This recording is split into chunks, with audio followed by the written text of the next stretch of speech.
Hello again, friends. Welcome to episode number 32. You might be wondering why I am here in San Jim Town with Tom. Tom is very happy. Good, I'm glad you're happy, Tom. Alright, I am here, if my left Joy-Con will work, there we go, because before we head north to Sinnoh Point and continue with the Team Galactic plot, or foiling the Team Galactic plot, there is a route that I would like to explore first.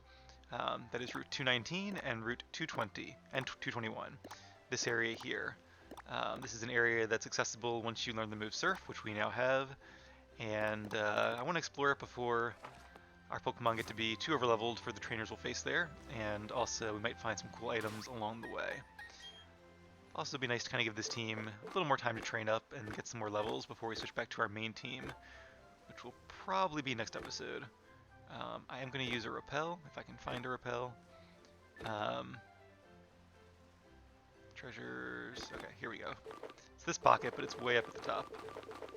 I have all these random things I've been finding in the underground, and we'll use a super repel. Also, before I do anything else, even though I haven't played in a few days, I have been spending some time in the underground, doing a lot of like mining and stuff.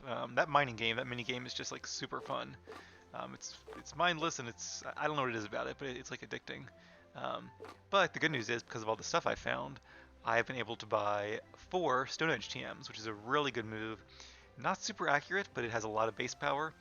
And Stone Edge and Earthquake make a really good combination because there are very few Pokemon that resist both those moves. They also can be learned by a lot of the same Pokemon, and they both have 100 base power, so that's pretty cool.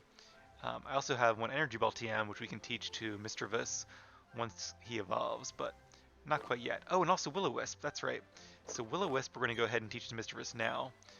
I'm not going to keep it long term, but I do think it'd be a really fun strategy to use Will-O-Wisp plus Hex to do lots of damage, because Hex does 130 base power if the target has a status condition. As for which move to replace, it's a hard call. I'm going to probably go with Dazzling Gleam just because it has the lowest base power. I could also see an argument for Psychic, because Psychic is not super effective against that much, but one of the 2 types it is super effective against is redundant with Dazzling Gleam, so hopefully we're not against any Dark types, since Dark types resist Ghost moves, but we'll see. I guess I could use Thunderbolt against most of them for at least neutral damage. Okay, also we're going to teach Stone Edge to... Actually, I think 3 of our Pokemon here. Nope, not Mischievous though. We'll teach it to Tom, which is really great because with Earthquake and Tom, like these will be 2 moves I keep on him until the end of the game. So I don't think I need both Shadow Claw and Bite. They are a little bit redundant. Let's stick with Bite, or sorry, stick with Shadow Claw because it has a little bit higher base power, and we'll get rid of Bite. Eventually we'll learn Crunch by leveling up, so I might bring that back, but for now, Shadow Claw will do. Alright, and we're going to use this one, Gyarados. And I think Gyarados has a couple different move slots, if I'm correct, yeah. Tackle, for example, we do not need. It's actually funny that, I think at the end of this, by the end of the game, 4 of my Pokemon, is that right? No, not quite. 1, 2, I guess 3 will know both Earthquake and Stone Edge. Alright, we'll teach it to Piloswine as well. Great move for him. And then 1 Pokemon will know just Earthquake and 1 will know just Stone Edge because they're really great moves. Okay, decisions. I still really like that Ice Shard and Icicle Spear combination. Let's get rid of Strength. Actually, let's get rid of Rock Smash. It served us really well, but at only 40 base power, I think at this point in the game, it's becoming a little bit underpowered. Alright, that should be enough TMs for now. And we used our repel. Let's go ahead and get going. We will level up Tom here a little bit more, and then I think at some point... Oh, double battle. I would like to use Mischievous. Let's actually bring out... Okay, Gyarados is good, because Gyarados can resist Earthquake. He won't challenge Tom to battle, just me. See, I want to get in between them, so I can... Oh no! I should have waited for him to turn around. That's unfortunate. I was really trying to do that at the right time. do a double battle, but didn't quite manage to do that. Oh well. Maybe there'll be some more double battles later in the route. Alright, and we have a Meryl. Shouldn't be too much of a problem, although Meryl is fairy type, so being a dragon type, that might not be great. I should probably reorganize our moves too to put Earthquake first. Oh yeah, I did give Tom the Quick Claw, since he's, I think, our lowest level Pokemon currently. So I figure there might be some occasions where that speed boost comes in handy. Yeah, this is really unfortunate too, because like usually tubers don't have very strong Pokemon since they're really just kids. So it would have been nice to kind of make things a little more interesting by doing a 2v2 battle, but oh well, can't change the past. On the bright side, at least she was pretty easy to defeat. They weren't tough, my Pokemon. They were not, but hey, Azumarill's pretty cool, and you can probably catch some more. I love Minor Tube, so I admire jellyfish Pokemon. Well, there are jellyfish Pokemon. Oh, Tentacle, I bet. I was thinking more like, was it Frillish and Jellicent, but they are not in this game. Okay, Shellos. Shellos is not a jellyfish Pokemon. Maybe he hasn't caught one yet. Or maybe that'll be his second Pokemon. I'm pretty sure that Tentacle is in this game, because Tentacle is one of those Pokemon that's in, like, every national dex, which makes sense. Being in the ocean, you think they'd be fairly widespread. Juden and Zubat are as well, because they're like the traditional cave Pokemon. One thing I really liked about Gen 5 was that the Pokemon were totally different, so even though you started finding lots of, like, I think it was Boulder or whatever it was called, at least it wasn't Geodude, you know, it was something a little bit different. Although they could still have Sturdy, so it's still annoying. I'm drifting away. Oh, don't do that. Call the lifeguard. I wish Professor Rowan would give me a Pokedex, but that old guy looks kind of scary. Oh, don't be scared. He's actually nicer than he seems. I'm surprised that guy didn't have any tentacles after liking the Pokemon. Wonder if I could have faced these two swimmers at the same time. Probably not. Would have depended on how they were swimming. And she has 4 Pokemon. So, Tom here is Dragon and Ground, obviously. So the Dragon part resists water, the Ground part is weak to water. So, taking the two together, water will do even damage. Which is nice. Ground and Dragon is actually a pretty good combination. It is doubly weak to ice, so you have to watch out for that, but normally you can kind of tell when a Pokemon might have an ice type attack. I suppose Goldeen could, but I believe Goldeen is more of a physical attacker. Not really sure. I've never really trained a Goldeen or a Seaking, as far as I recall.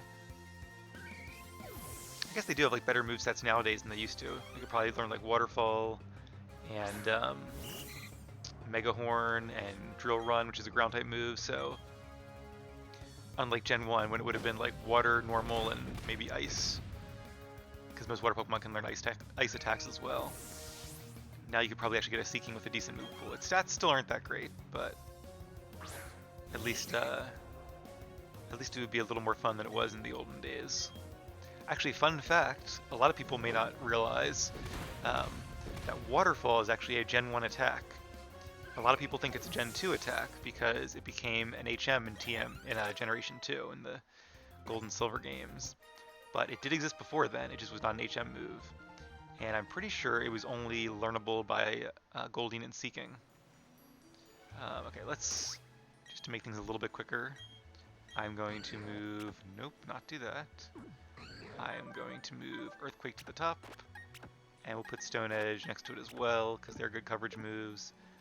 And I do not want to run out of Earthquakes, so let's just give a Lepa Berry to Tom real quick. We have plenty of those still. I haven't been doing much berry hunting recently, mainly because we have just tons of berries at this point, but I'm sure I will again at some point.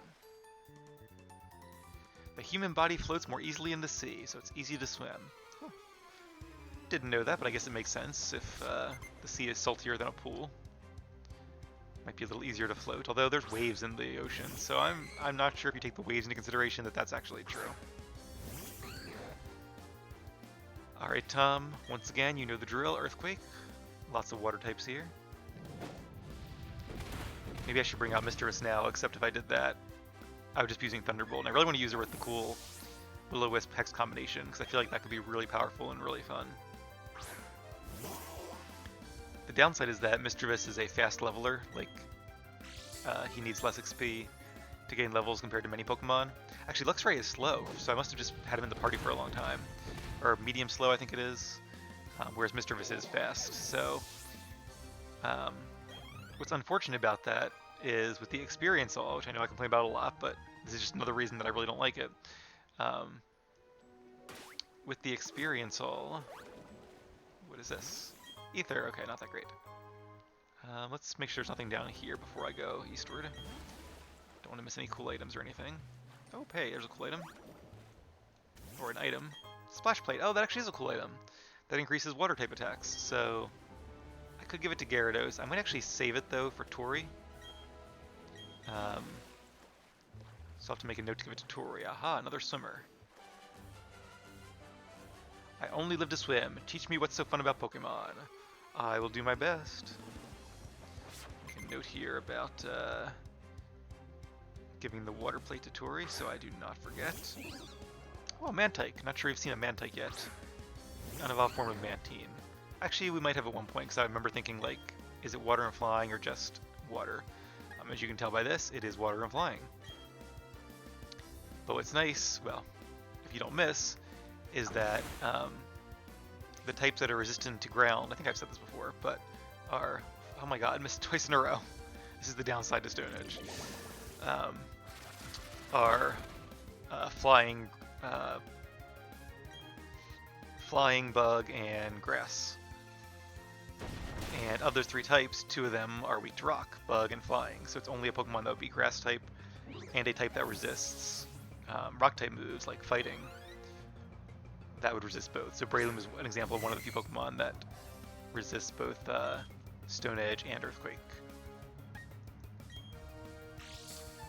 But yeah, the downside is that because Mr. Viss is getting half as much XP for any battle, even the ones he isn't in, and because he only needs like half as much XP to level compared to like Tom, I could like use Tom indefinitely and still probably level at about the same rate between the two of them if they were at the same level to start.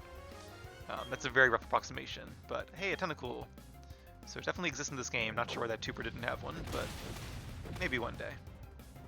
We also haven't used like the Versus Seeker yet. Was that a thing? Do I have that? I'm pretty sure I have that. Where I can do rematches against certain trainers. Hopefully it's like random trainers too, like in Alpha Sapphire and in Platinum. But I don't want to do that yet just because, you know, we're already having troubles with overleveling just doing the normal trainers, so I'll wait off on any rematches, assuming you can rematch until like we're preparing for the Pokemon League.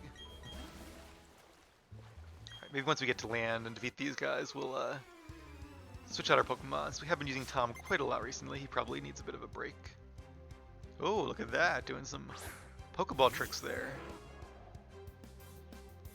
Let's see if your Pokemon have tricks as well. Alright. Pelipper has the ability Drizzle, which is cool. It makes it rain for 5 turns, or 8 turns if it's carrying the Damp Rock, I think it's called, or Damp Stone, something like that. I actually have not found one of those in the Underground yet. I found a Heat Rock and I think an Icy Rock. Critical hit, ooh. Alright, let's use a Shadow Claw to finish off Pelipper. But giving Pelipper the ability Drizzle was really cool. And they also gave Ninetales the ability Drought, which is the same ability but for Sun. Because it took 2 Pokemon that by that point, I guess that was like Gen 5, that people had kind of forgotten about. In Pelipper and Ninetales, they really weren't that strong. And gave them a reason to kind of make them useful in like high-end competitive battling. This guy's pretty strong, he's got some evolved Pokemon. Tickle, does that lower attack or special attack? Something like that. Our attack fell, okay, and attack and defense, oh that makes sense. What was it dangerous? Let's... After that attack drop, Earthquake won't defeat him, with the defense drop especially. Alright, let's bring out Piloswine. Just because I do not want Tom to faint. And I'm pretty sure Piloswine can finish off this Wish Cast. Yeah, that Water Pulse would not have would not have been good.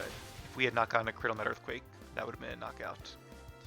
Me and Piloswine are perfectly in sync. Very nice. Alright, we will use Icicle Sphere, which is evenly effective. Since Stone Edge is not very effective, Whiscash is water and ground type. So only weak to grass, also a very good type combination. But even to ice, because ice is good against ground, not good to water. Slash. I think I'm going to keep the old moves. I think we had Strength, which is arguably better than Slash. I guess Slash has the higher crit rate, but I think I prefer the more reliable Strength in general. Alright. Oh, good double battle, okay. Let's heal up before we do that, though. We use a couple of these Lepa Berries because we have plenty of them. And then I will use some Citrus Berries.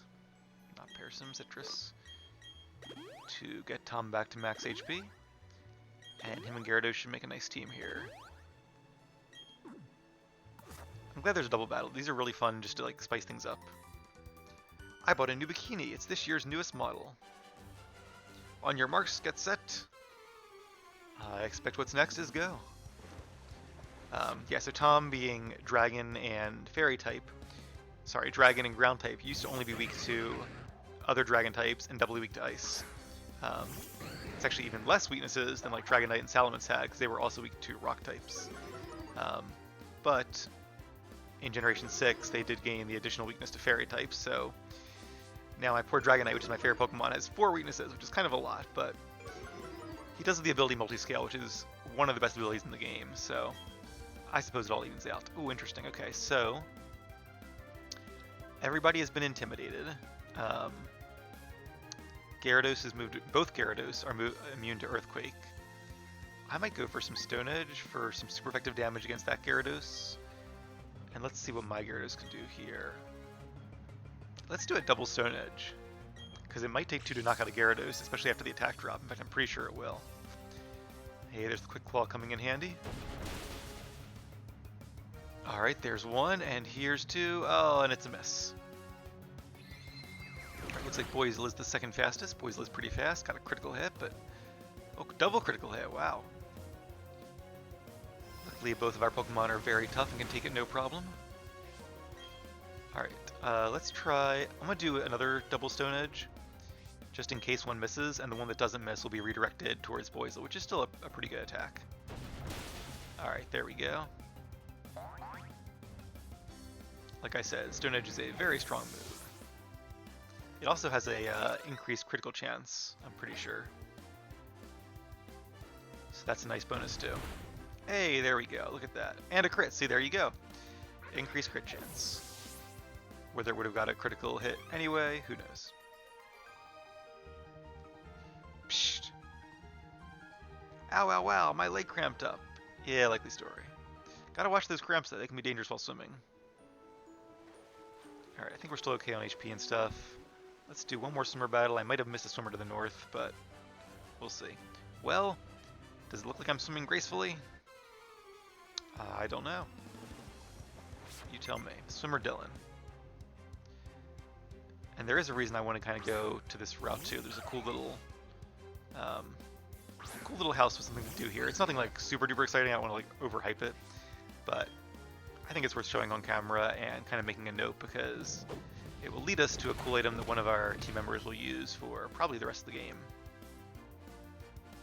Probably Billy, I'm thinking, but more on that later. Gastrodon, so their Pokemon are definitely starting to get stronger. They're now a mix of like early evolutions and final stages, so I do like that. Not sure we need the Quick Claw there, but hey, it doesn't hurt. Another benefit of the Quick Claw is that I don't have to like replace the berry every single time, so that's nice. Although I do miss the healing from it. Maybe as we kind of become a little bit faster and outlevel the Pokemon, we'll switch back. But for now, Quick Claw it is.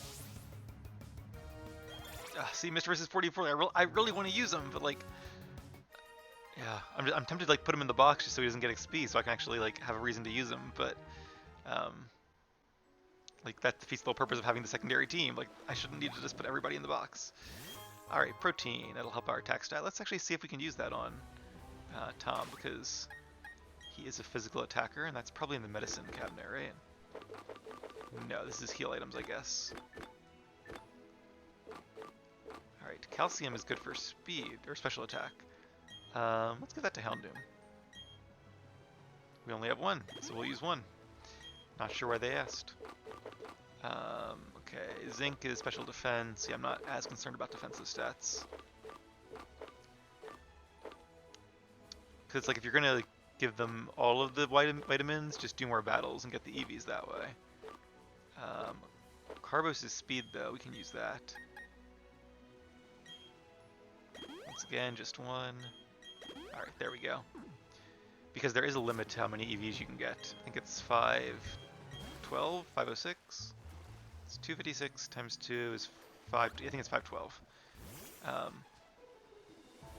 Or somewhere around there. Alright, let's, you know what, even though Mischievous is, well this guy's a fisherman. Let's go ahead and defeat him with Tom still. I'm just gonna use like a Moo Milk or something. Might be a little faster. There we go. And then we'll put Mischievous at the front of the party. Likes fishing, but his true love is battling. I'd say me too, but I also haven't really been fishing since I was a kid, so I'm not sure I would like it as much these days. Maybe. Actually, that's not true. My cousins and I went on like a wilderness adventure. Or one of my cousins and I and some friends. That was maybe like 10 years ago or so, level 28. I'm just going to use Earthquake just to speed things up.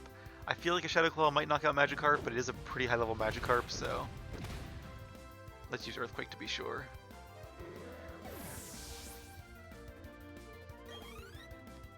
And Gyarados. I kind of figured he might have a Gyarados, since he had a Magikarp. Alright, our attack is lowered.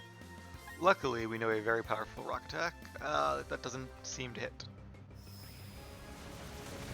It is nice that we're faster, because if we weren't faster, that waterfall would flinch us 20% of the time, so that would not be good. Alright, looks like it'll still be a 2-hit knockout, assuming we can land this other Stone Edge. Ooh. Alright, last Stone Edge is going to come down to this. 80% chance of hitting. Come on, Tom. Aim true. Quick Claw, which we really didn't need. Oh no, it missed. And down goes Tom. Alright, well, you did a good job, buddy. Level 34. We'll let you rest a bit. I don't really want to bring out Piloswine or Houndoom because they're weak to it. Alright, have a taste of your own medicine, Gyarados. And luckily we also know Stone Edge. Could go for a Dragon Dance, but I think our attack stat is probably at least as high as Tom's is, plus we're a higher level too. So, yeah, I wasn't too worried about that knocking him out. Also, Gyarados is not intimidated, unlike Tom, because we switched in afterwards. Hydro Pump, a very powerful water-type attack. I'm sure a lot of people teach Gyarados Hydro Pump, which is actually not a good move for Gyarados. Waterfall will do more damage, and is more accurate, and has a flinch chance. So definitely the way to go. But it's a little bit misleading for people who don't know about special attacks versus physical attacks, because Gyarados has a much higher physical attack stat than a special attack stat. Which means a move like Waterfall, which is physical, will do more than even a higher base power move like Hydro Pump. Now in Gen 1 that might not be as true, just because... Okay, Mischievous. And let's actually have Mischievous walk with us too, since Tom has fainted. Because in Generation 1, there was no special attack or special defense. There was just one stat called Special, which was actually really interesting because it made Pokemon like Mewtwo and Alakazam really overpowered when they had both a very high special attack and special defenses, essentially. Ooh, a secret little house here. Let's see if this is the one I'm looking for. I really do not know. Hold that thought. I think it is. I saw it! Today's number is 62. Show me a Pokemon that is level 62. If you can, I'll reward you. Well, we don't have anyone that's level 62 yet, but I did want to start coming here because he generates a different random number each day, between 1 and 100. And if you show him a Pokemon with that level number, he will give you an item. The first time he gives you a, I think it's a black belt, which increases fighting type attacks. Oh, our egg's gonna hatch soon. That's cool. All right, hopefully this episode, if not, maybe next episode then. Let's keep going while I ramble on.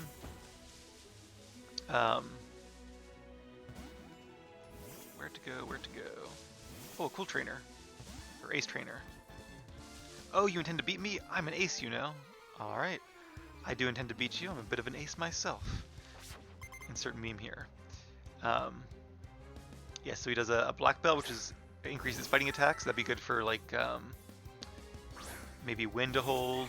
That or the charcoal. I can see either one being useful. All right, so we don't have any moves that are super effective, so let's go with our Will-O-Wisp strategy. Will-O-Wisp is, I think, 85% accurate, but it's the only status move that is guaranteed to burn an enemy Pokemon. At least I think it is. I think there's like a fire move that does damage and guarantees a burn. It's like the equivalent of Zap Cannon.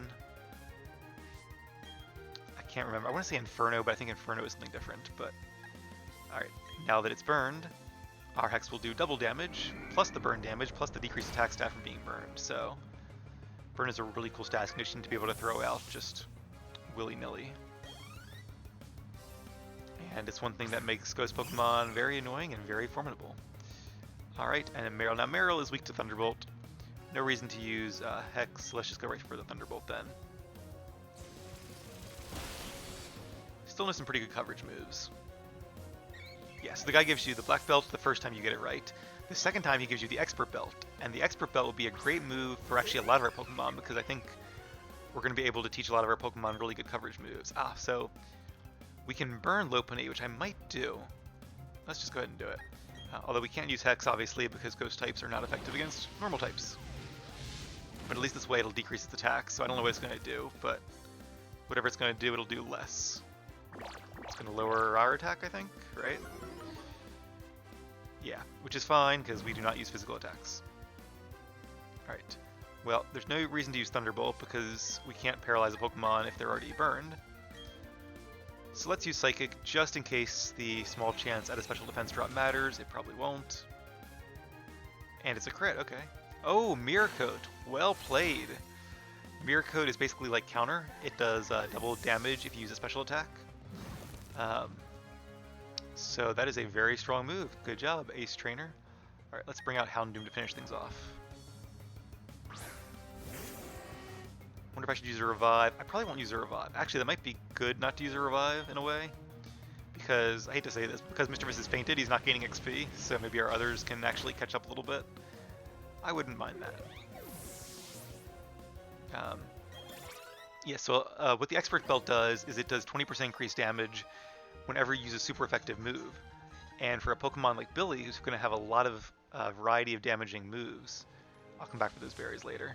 Actually, what's this purple one? Hondu. I guess, is that like Honeydew? Mago, like a mango. I'm not sure what all these do. We'll check them out later. I won't grab the Leppa ones. Pekka, okay, we've had Pekka before. Alright, I'll be back for you. Actually, leaving that there might be good too, because it'll remind me there are berries here. Oh, Team 81X Scissor, okay. I need to make a note of that as well. That's one of the other reasons I wanted to come down here. I want to teach that to Ace. That'll be a really good coverage move for Ace. Ace does not have that many good moves that they can learn. So it'll be nice to have that one. Alright, let's put Pilot Swine at the front, and because it's a cool trainer, I don't want to take anything for granted. Let's make sure we're healed up. People consider me an Ace trainer. Let me demonstrate the skills that earn me that title. Alright, bring it on. This should be exciting. 2 Pokemon, Ace Trainer Jake.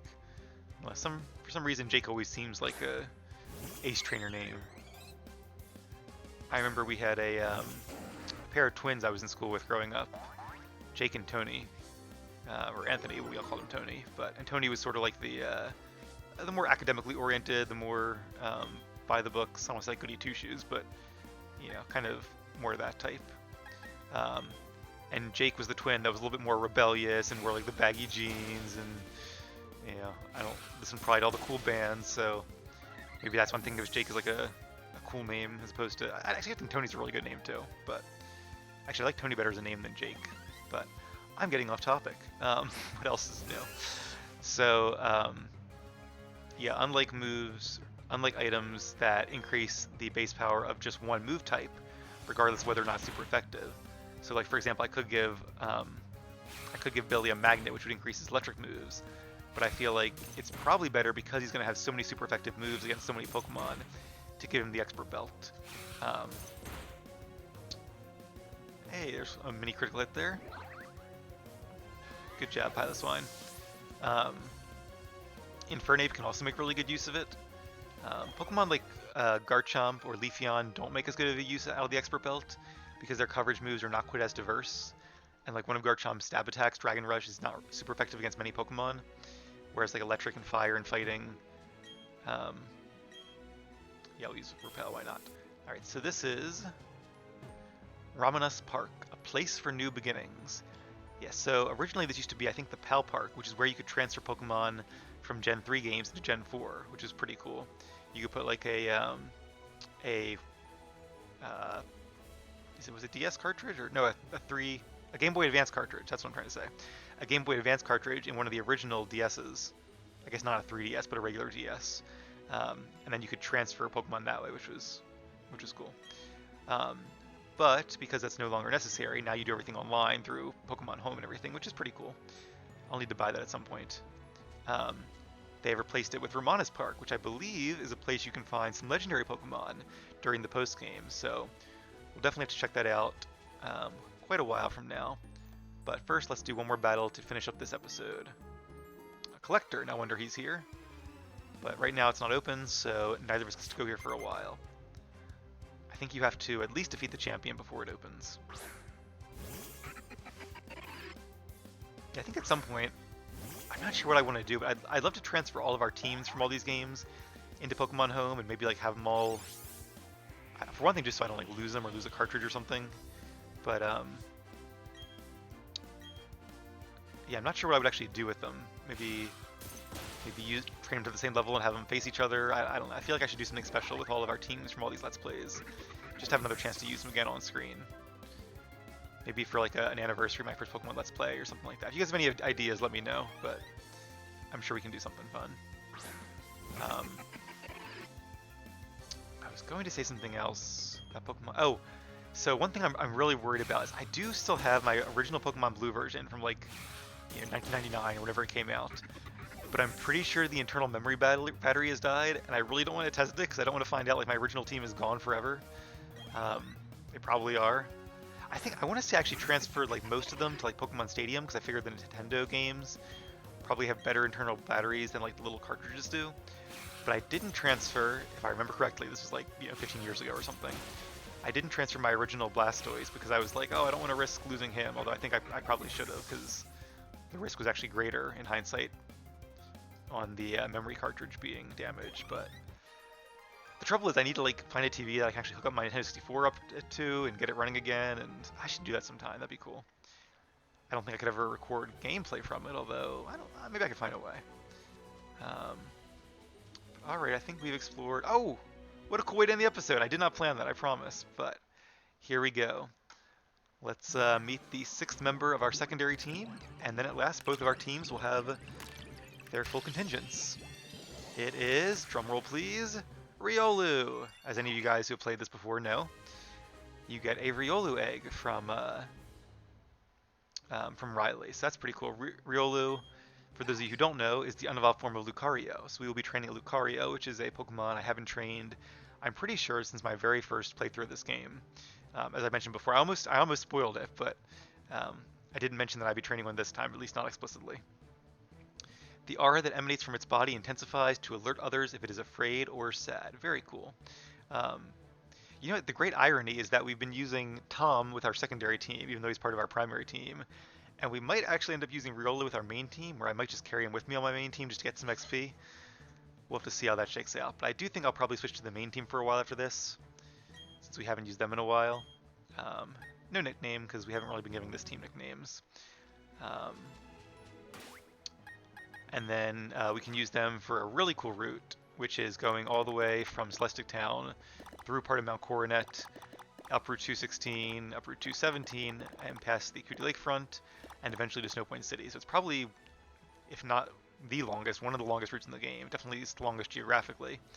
Not sure if it's the longest in terms of time. It's also cool because there's like snow and stuff. There might be hail falling, I vaguely remember. There's at least snow. I don't know if it counts as hail. So maybe we should bring Piloswine with us because he has Snow Cloak. Oh, that's... Now I'm kind of debating. Do I want to bring like Piloswine? But I feel like we've used this team a lot recently, and not so much our main team, so let's switch things up and go back to them. But I may or may not keep Riolu with us. I may put him in the PC for a bit and we'll bring him out later. I may also train him up off screen. We'll just have to kind of see how it goes. And then obviously once he gets to a level where we can actually use him in battle, we will use him in battle. Let's check his nature. Hopefully it's a decent one. Quirky.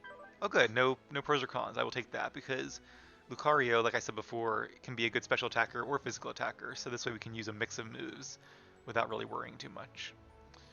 Alright, well, that is going to be it for now, guys. Hope you guys enjoyed this episode. I know it was a bit of a filler one, but I wanted to explore this route. And, oh yeah, the cabin guys, just to finish that thought. I really want the Expert Belt, that's the second one. Because Billy's moves, once I have his final move set, will be super effective against, like, the vast majority of Pokemon. Like, almost 800 out of the 1,000 Pokemon, or however many there are. The calculator I use includes all the newer generations as well. There's no way to filter by only Gen 1 through 4 Pokemon, which is really unfortunate. I feel like I could use some easy improvements, but I assume that ratio sticks pretty well to the original Gen 4, or 4 gens of Pokemon. So I imagine we'll get quite a lot of use out of the Expert Belt, if I can get one, if I get lucky. And then if you come back a third time, he gives you a Focus Sash, which is actually a really good item for competitive battling, which allows your Pokemon to hold on with 1 HP as if it was hit by a move that would have knocked it out from 100% to 0 in one hit. Basically the equivalent of Sturdy, but it's a held item as opposed to an ability. So we won't really be using that because if you use it, it disappears. Maybe I'll use it in some like really hard battle, or I might use it in like the Battle Tower when we do that because then it doesn't disappear. But for normal gameplay, we'll stick to the Black Belt and Expert Belt, which are pretty cool items. But that's going to be it for now. As always, let me know if you enjoyed the episode, and I will see you guys right back here for episode number 33.